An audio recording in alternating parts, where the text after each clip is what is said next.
Well, good morning. This Wednesday, September 4th, 2019. And this is the Ask the Integrative Doctor, your questions. And again, I'm not trying to start each time with necessarily a topic of my own. What I'm trying to do is make time available for my patients to go to the chat room, type in your questions, and then I will try and answer them. What we're also trying to do is, if I refer to a particular issue that we often have here, then we can take an edit of this and we can get a series of small snips, and that will be given eventually to our patients to hopefully answer their questions and help their journey. Remember, coming to Tustin Longevity Center with our 5 clinicians here and our staff and our IV nutrition and detox suite and our vitamin suite, this is a place where we are trying to help you to move in a lifestyle that will promote the prevention of disease, the quality of your life, and these kind of things. So, Blake, if there's any questions, just go ahead and interrupt me at any moment, no matter what I'm talking on, so we can get to their questions more today. I'm trying to do this about a half an hour once a week. My other clinicians, are a little maybe camera shy, and I guess I'm old enough at about 66, I'm not camera shy anymore. And I think people have lots of questions and would like a general answer. Once again, this isn't designed to be personal medical advice. This is general medical advice in my nearly 40 years of working in integrative medicine. Maybe to start things off, I usually bring something to the presentation. I brought some books today. These books go back to, I'll start with Gary Taubes. Gary Taubes wrote this book right around 2002, I believe it was published. And it's called Good Calories, Bad Calories. And some of my oldest patients here 20 years ago will remember me lifting this book up to them and telling them about it. And when you look at this picture, you'll see some toast. That's a carbohydrate. And you'll think that that's good. Back in 2000, 2002, everyone thought the bread part was good, but the butter was bad. And now everything has flipped. The science and the data has been reviewed. Retrospective meta-analyses of the data that was used by our prestigious advisory councils were wrong on saturated fats and cholesterol. And now this book was advising the lower carb diet. Once again, we were low carb here long before Gary Taubes, but I recommend this book to you. And when you go to the back of this, one of the things I would often tell my patients when they looked at this is to go to the footnotes in the back here. So that's on page 461. And if you look at all these pages of footnotes. I mean, Gary Taubes did a voluminous review of the literature to just say, where on earth did it come from? This advice to be afraid of eggs and beef. And again, whenever I talk about beef, I'm talking about the pure, full grass-fed animal products. I'm not talking about stockyard products. So there's, I don't know, how many pages does this go? It goes up to 500 and 573. So his story ends on page 460, and on page 573 is the end of the bibliography, and the notes end. Where do the notes end? The notes end on 500, and we'll way into there. I don't want to waste my time doing that, but we're talking, many, many tens of pages of reference material. This is an excellent book. We've always known we're right because all of history was designed to have the carbohydrates on a more limited seasonal basis. Even when you think of fruit will mature and grow in the fall season. It'll be available for about a month. Animals and human beings would fatten up on fruit. And then that would carry them over the hard winter months until the spring. And then in the spring, you would only get the sprouting above the ground vegetables, which are all in general low carb items. So we make the case here that the issue at hand is your insulin. There is a hormone, and that hormone, insulin, is called forth by any starch, any carb, good carb or bad carb. And if you're trying to lose weight, if you're trying to reduce your cardiovascular risk factors, even the good carbohydrates are very important in trying to lose weight and reduce your cardiovascular cancer risk, cancer progression, and diseases. So this is a hard concept for the population to receive. If they cut out all the candy and refined carbohydrates, they feel that they can have their yam and their beets and their beans and their nuts and their seeds. But once the damage has been done, even the good carbs have now become a source of stimulating the insulin and maintaining what we call insulin resistance syndrome. An argument is being made today that the base core problem of cardiovascular disease and cancer is really a similar problem, and that is insulin resistance. The second book is written by Ivor Cummins. This is called Eat Rich and Live Long. Now, if you go on YouTube and you type in Ivor, I-V-O-R, Cummins, C-U-M-M-I-N-S, he is talking about the cardiovascular risk and the coronary artery calcium score scan, and he supports this, so do I, for calcium buildup in your coronary arteries. And the research that has gone behind this and literally reversing calcium buildup in the coronary arteries is a real thing. I've seen it with my own eyes, and we do that here. So this would be another wonderful book. Look up YouTube videos on Ivor Cummins. One of the titles is a cute little title called Wanna, W-A-N-N-A, Wanna Know How to Collapse Your Risk of Heart Disease. That's an excellent 30-minute summary of this book. It's foundational. And then the third book I brought, I don't know how to pronounce her last name, Nina Techholz, T-E-I-C-H-O-L-Z, Techholz. It's called The Big Fat Surprise. And she does an excellent job. And again, her supportive documentation, just like Gary Taubes in Good Carbs, Bad Carbs. Look at this. This much of the book is designed in her supportive research. This is going to seal the deal for you. This came out, I believe, in 2015, something like that. What's the publication date on here?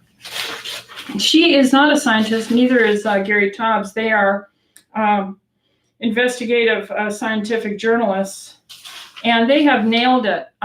This was published in, when was this published? 2017, I guess, this book. No, first edition, January 2015, I was right. Okay, so in her summary, the dietary guidelines come out every 5 years, and it came out in 2015, so it was 2010, 2015, it'll be 2020, the next one. And she criticizes the current dietary guidelines in a journal that was published in the British Journal of Medicine, and I think this was published about 2017, I'm not sure, but her article, if you Google Nina Techholz, T-E-I-C-H-O-L-Z, British Journal of Medicine, and I think the title of the article in the Science Journal is are the scientific dietary guidelines sound, or something like that. She challenges the guidelines. And in that article, she lays out extracts from this book and some current research where she just destroys their recommendations because it's based on no sound science. And it's a very challenging article because I think somewhere in the range of 184 scientists around the world challenged the British Journal of Medicine asking them to remove her article, to get rid of it, take it off. And after a long battle, they would not take it off because no one could refute her data about how they've maligned fats. Once again, remember how I tell you our bodies are made of 50% fat and 50% protein, every cell membrane. And so with that, we have to make decisions about how we're going to take care of our body and our cell membranes with fat and protein and the right ones, and live a healthy life. So Blake, do we have any questions? Yeah, we've got a couple now. I might pronounce this first one incorrectly, but it says, what is your opinion of Euflexa injections for knee pain? I'm drinking a lot of water and taking Vascuzyme as well. I'm not familiar with Euflexa. EUFLEXXA, in case I'm not saying that right. Yeah, there are various forms of injectables now trying to mimic hyaluronic acid, which is an integral component of joint cartilage, things like this. These, I believe, are non-steroid injectables. And I did a video on this on our monthly seminar. If you go to YouTube and you put in our clinic name, Tustin Longevity Center, and it'll be on arthritis, I review the most popular ones. The one, it was not Euflexa. There was only one in the grand study that was beneficial. And I can't recall the name of it offhand. But again, when you're talking about joint pain, you would have to ask the question, how are you overweight? If you're overweight, do you need to lose some weight? Because for every 10 pounds of weight you lose, you reduce about 4 pounds per square inch of pressure on your joint, cartilage pushing on each other. So weight loss is by far understood to be the best joint pain relief scenario. Exercise. Were you referring to sodium hyaluronate? Yes, yeah, hyaluronic acid, yes. Mm-hmm. And so weight loss, exercise, water, systemic enzymes, and then the injectables come into play. And there was only one, and I apologize, I just can't remember the name of one. If you would remind me, Blake, next week I'll bring the name of that one that was in research found to be valuable in their studies. Got it. Next question was, thyroid medication doesn't show progress on my blood tests. What else besides a low-carb diet and weight loss can help with thyroid? Read that again. Thyroid medication doesn't show progress on my blood tests. What else besides a low-carb diet and weight loss can help with the thyroid? Well, it doesn't make sense to me that thyroid is not brought to an optimal level. You should be with a clinician that should be able to optimize your actual free T3 without the side effects of a rapid resting heart rate or tremulousness or diarrhea. We should be able to titrate you to an optimal level. Now, diet. You could be eating what we call goiterogenic foods, and these are usually foods that slow down the thyroid function. You could Google goiterogenic foods, and they'll give you a nice little list of what they are. You look and see if those might be in your diet. The other thing is iodine. About 96%, 97% in some studies, people are deficient in iodine. And iodine is the salt that is needed in the actual final hormone product. So iodine would be another area to be looking at. So if your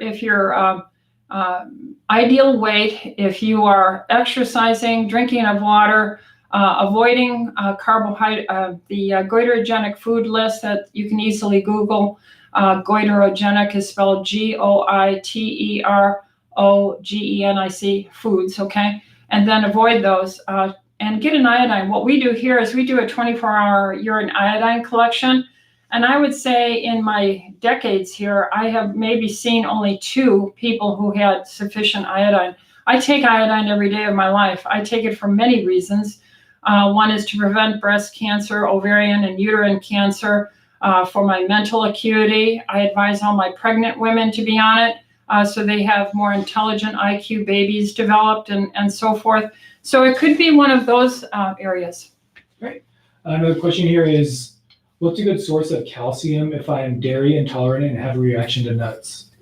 I would eat meat and fish and turkey and pork and lamb and crustaceans, shrimp and lobster and stuff. I never recommend calcium supplementation ever. Calcium supplementation is really, I've been able to build all the bones I've needed over decades with my patients without supplemental calcium. Calcium is rich in these foods.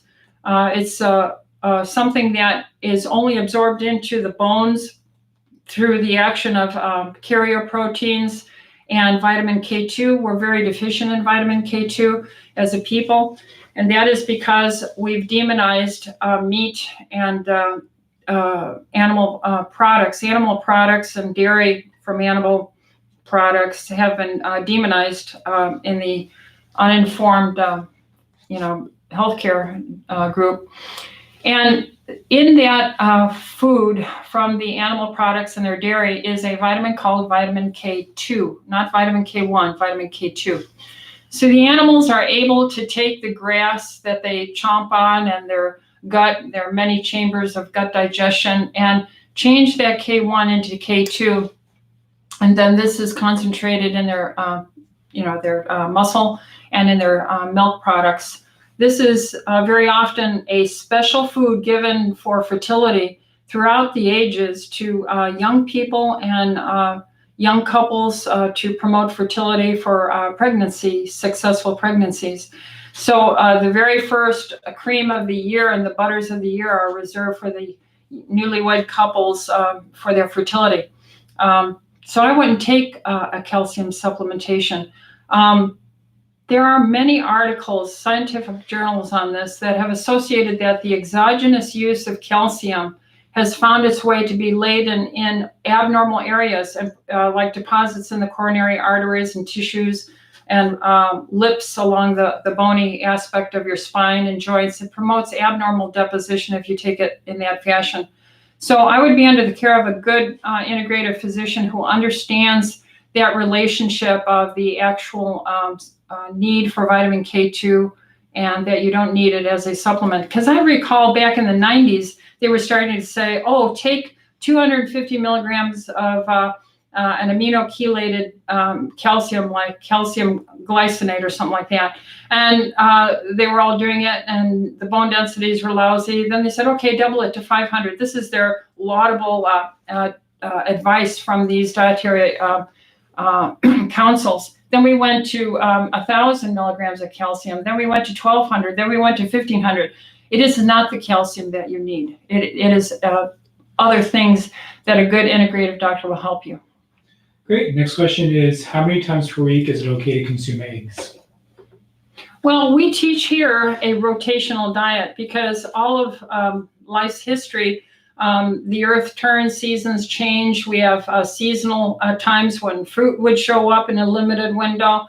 Vegetables show up in seasonal times. Animals migrate, the fish migrate, birds migrate, everything changes over. So we teach a rotational diet. So I would say you could have as many eggs as you want every fourth day. So if you want to have a 5-egg omelet for breakfast, lunch, and dinner, go for it. And if you want to snack on hard-boiled eggs in between, go for it. There's no limit. That's been well established. You can have as many eggs as you want.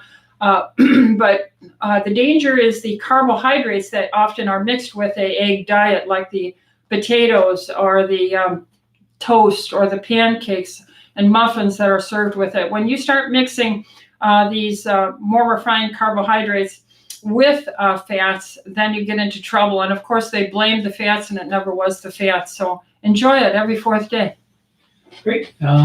Is it true that DHEA should be taken with protein? Is it true that DHEA should be taken with protein?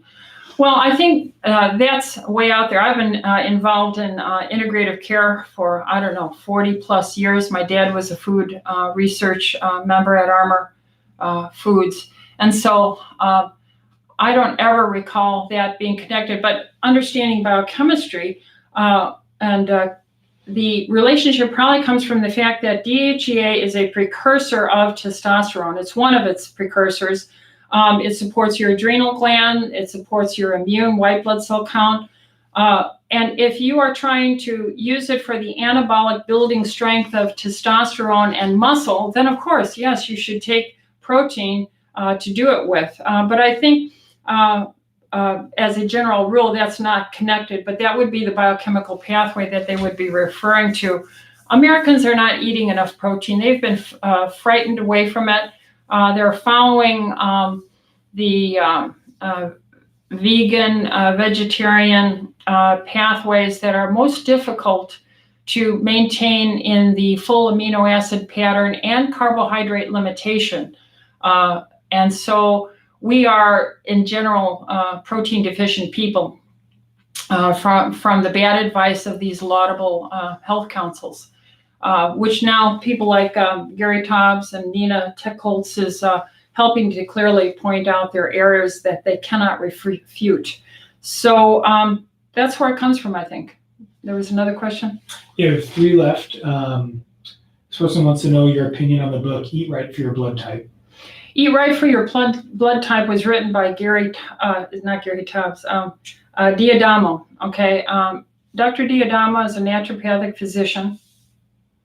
And he saw, as well as I have seen in all the decades I've been practicing, that your blood type does have an impact on how you look at the world coming to you through this major hole here, your mouth, and as it is examined by your immune system, it does make a difference. Now, what I don't like is seeing it marketed into the blood type A vitamins and the blood type B vitamins and the blood type O vitamins and the blood type AB vitamins. I don't see the validity, the scientific basis for that. The general takeaway is if you're dealing with a good integrative physician, they're going to know the multi-dimensional relationship between the food, your blood type, whether you can digest it, the age of the person, all these factors impact it. The need that ultimately you have to defend and rebuild your cell membrane. You have to get a capillary to that membrane. I like showing patients, our little oxidative damage of the cell membrane, where you have the injury through the cell wall, and at night you're supposed to repair this, and this is a double layer of phospholipids and protein receptors. And on this, then, if you want, I'll take this picture of the capillary man, and of course we need a good heart, and we need a good aorta and femorals and iliacs and so forth, but I'm a doctor specializing in every capillary here, and so I'll often take this capillary man and I'll bring a little tiny capillary to here to help that patient understand, you know, I don't care really if you have a calcium score of 0. If your peripheral vascular areas are clogged up, you're not going to be able to repair a distal cell membrane in your toe, and you're going to get toenail fungus. So I like these pictures. I like to point out that here is a stick diagram of the cell membrane, and here are the phospholipids. Here's cholesterol, here's the protein receptor, and here's that critical essential fatty acid I was talking about last week, linoleic acid, that is destroyed in all processed foods. And so I think does that answer the question? Would you repeat the question? It was just your opinion on Eat Right for Your Blood Type, the book. Yeah, so you see, when you're an integrative doctor, you're looking at so many different things coming in. You can go down these rabbit holes. The book is correct in identifying it matters. I don't believe in following its instructions per se that there are special vitamins for each blood group. The only thing I found is blood type A needs digestive enzymes with betaine hydrochloric acid all the days of their life. When you hit about 50 and above, you probably need it, and I take it now. I'm a B positive blood. Is there another question? Yeah, they keep coming in. We have Okay. one that says, this is referring back to iodine and thyroid. This person's asking, what dosage of iodine do you recommend for someone with a thyroid problem? Well, Dr. Bernstein is the family doctor, functional doctor. I believe he's in Michigan. If you look up Bernstein and Iodoral, Iodoral. He wrote a wonderful book on it. We carry it here. We follow his guidelines. And in it, he'll suggest that you take 50 milligrams, 50 milligrams for a while, and then drop down to 25, and then maintain on 12.5. Each iodoral tablet is made as a 12.5 milligram tablet. I take 2 a day all the time. I never stop. I'm a big woman, and so I'm closer to a man's weight and structure. And so if I'm dealing with a more petite 100-pound, 115-pound woman, 95-pound woman, I'll give her 1. We'll do that 24-hour urine test with 4 or 50 milligrams. So 12.5 milligrams times 4 is 50 milligrams. But that's what I do. Great. What is the best time of day to use progesterone cream, morning or night? I use progesterone cream on my patients. I recommend at night because it enhances sleeping. Progesterone cream at night is a hypnagogue. That's the term in physiology for the hormonal effect of progesterone. It doesn't mean you can't take it during the daytime. In fact, sometimes to help relax people, I have some people with anxiety, and they do better taking their progesterone during the daytime, and it's a calming effect. So there's no real set rule, but I tend to suggest in the evening unless they have a lot of anxiety. Progesterone also helps with fat metabolism. It helps with bone health. It's just a wonderful, wonderful and underestimated. And you have to understand there's only one progesterone. Everything else in the pharmaceutical industry is synthetic, and they are called as a class progestins. And in the Women's Health Initiative of July 2002, that study suggested, and after the long retrospective meta-analysis of that report, they found that the only real thing of concern was the synthetic progestins were linked with breast cancer increased outcomes. So I never recommend the birth control pill. I never recommend synthetic progestins, just natural progesterone. Okay. How long, I'm having a hard time understanding this one, so you might need to help me, but how long is an appropriate time to balance the hormone estrogen when taking estradiol? How long is an appropriate time to balance the hormone? To balance the hormone. Oh, well, I would say I think what she's asking is if we start estradiol, how long will you and your doctor take until we say, oh, we've hit a balance?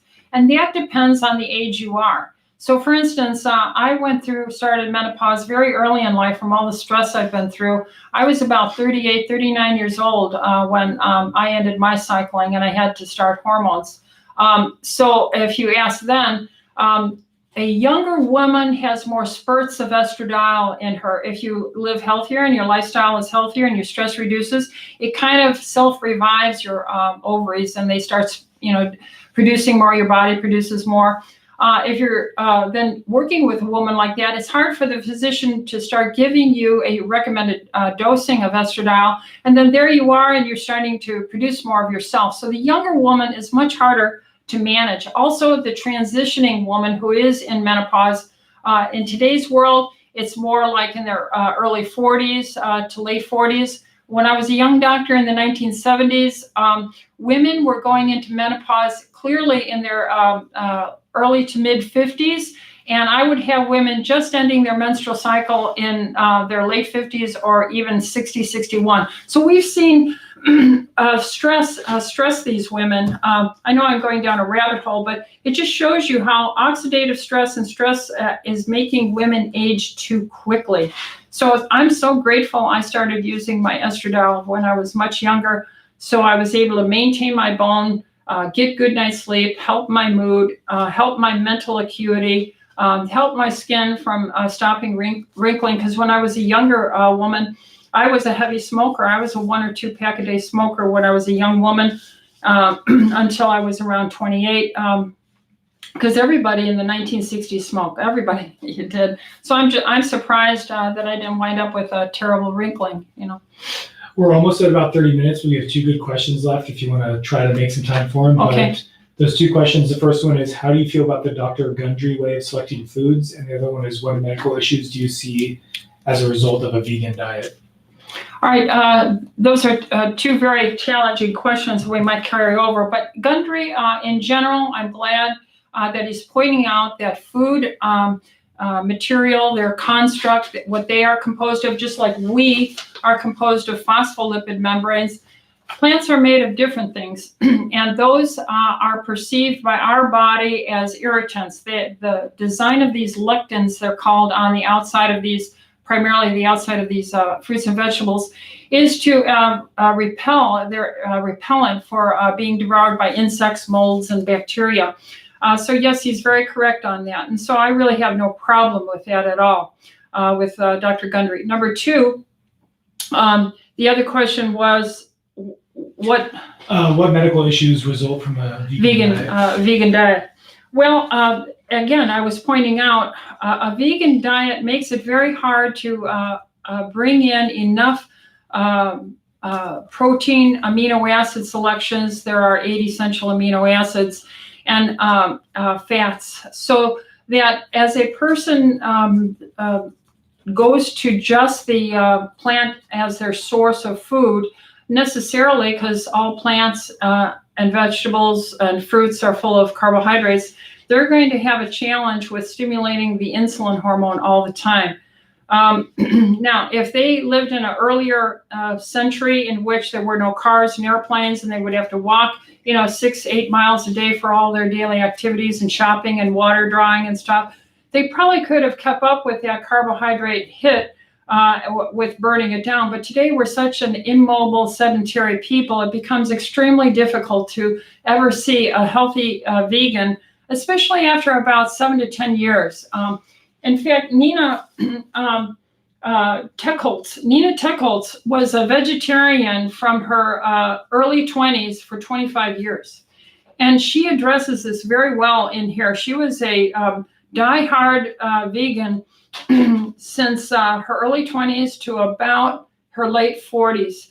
And there are just too many things to point out in a brief amount of time. I'll bring that up next time and review the literature. There's certain vitamins that you're not going to get. The fat-soluble vitamins that are usually, like K2 is an animal-based only product.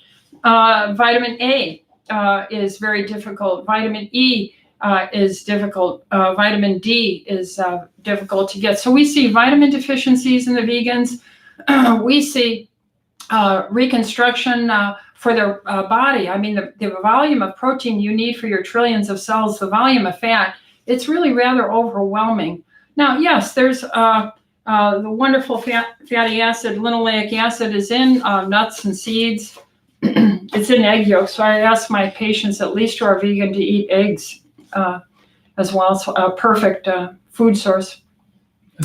So hopefully we'll see you on Thursday, September 12th at the Ivy Suite for our seminar. Dr. Merrick and Dr. Mitchell are going to be hosting that. We're going to be talking about why they love hormones and they think it's the right thing to be using. I totally endorse it because I love my hormones. So see you then.